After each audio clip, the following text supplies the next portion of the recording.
This is Aussie Battler. I've been living in Waterloo. Can you tell us your name first of all? Sorry. Good idea. Jake Ma. Living in Waterloo since mid 2009.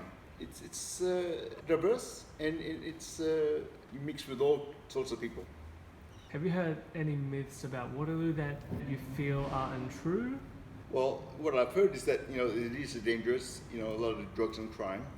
But it's not necessarily the locals that are doing the injustice. It can be the outsiders coming into Waterloo Redfern that play up. How do you feel about the redevelopment? Well, it's inevitable. You can't stop progress. The changes are happening and will happen no matter whatever we object to. The land is valuable. The government knows it. That's why the metro station is being built right now. For the future, the people need transport and access to the city and beyond, and to the suburbs, of course. And they have opportunity. The government has opportunity to change the area. How did you feel when that news came to you? It was logical. I mean, somewhere so close to the city, we're less than 4K south of the CBD. We've got the airport to the be further down. Yeah. It makes sense for the government to update it, upgrade it. Have you ever felt a sense of injustice in any way or form from the redevelopment? Again, there's going to be more private than public homes available. That means that people, there will be an imbalance. The government, they know that public housing is important, and they should increase it. The locals want more social housing, more community housing represented in the area. The purpose of the redevelopment is to create a diverse and inclusive community, as you said, with 30% of social housing and 70% of private housing. So that's the current plan. Do you think this would result in improved social or community outcomes? Well, that's the thing. What it's come down to, basically, is the have and have-nots. There will be resentment felt by the locals, such as myself, that have been here for a while, that we see the new wave of cashed up private citizens coming and making use of our area. So the only way to be fair is to either have like a basic income support for everybody, or at least a better standard of living. Since Minister at the time, Brad Hazzard, announced the redevelopment in December 2015, what are some of the missed opportunities or failures in the process for the community? When it happened 5 years ago, there was not enough community involvement. I saw Mr. Hazzard on the TV and had a meeting with the locals. The locals were angry. They were upset at Mr. Hazzard, but I mean, he's not doing a bad job. He's doing what he could at the time.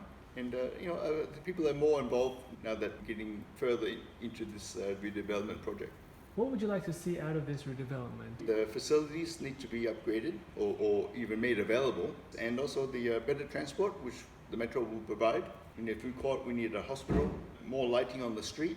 At the moment, you understand, Waterloo is not a place to go to Waterloo. Waterloo is a place to go from. From Waterloo to Sydney University. From Waterloo to Randwick, New South Wales University. From Waterloo to the city CBD. From Waterloo to the airport. Yeah. But what have we got at Waterloo? No food court, no hospital, no university. But in the future, with the improvements, they should include those facilities, yes. What would be on your wish list for Waterloo, or anything that you'd like to add?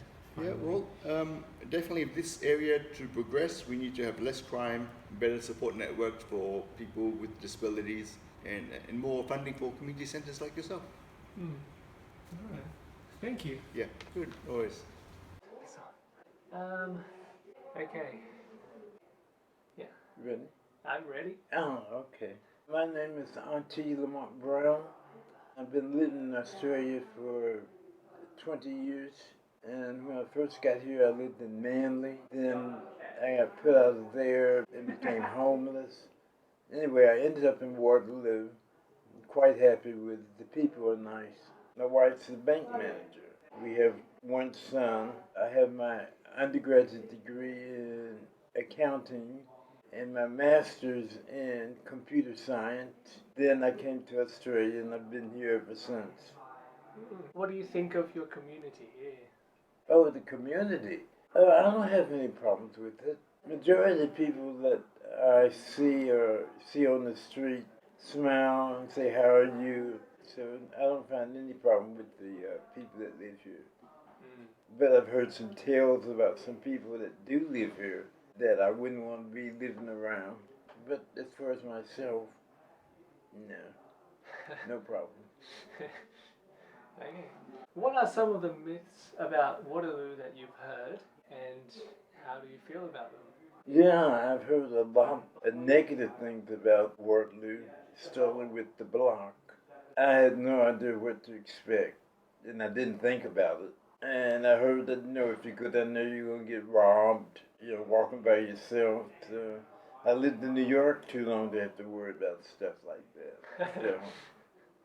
But all in all, like I said, I get along basically with anyone. Oh, the redevelopment. How do you feel about the redevelopment? Only thing I can say is whoever did the contracts up messed up in the sense of what went on with the light wheel going down George Street. You don't keep increasing the cost. They say it's because there were changes in the stipulations what they needed. But as far as the redevelopment in itself, they're giving out no information. And so people want to know, they're worried about what's actually going to happen to them. Yeah. Are you saying that the information is not reaching you? No, it's not. I've never seen it or heard anyone that's seen the contracts. The purpose of the redevelopment is to create a diverse and inclusive community with 30% social housing and 70% private housing. Yeah. So do you think this would result in improved social community outcomes? A lot depends on how the government handles it. Of course, there's going to be some differences, the have and the have-nots. But I think it will work as long as it's monitored. If I was a homeowner, I wouldn't want someone that's devaluing my property. Yeah. My property's around yours, so I can't sell it because no one wants to live here. But I think it would work if it's handled in a better way. I think this redevelopment was signed back in 2015. Yes. And nothing's been done since then except pushing the paper over to somebody else. Nobody wants to take responsibility for their actions. You can't have that many changes going up.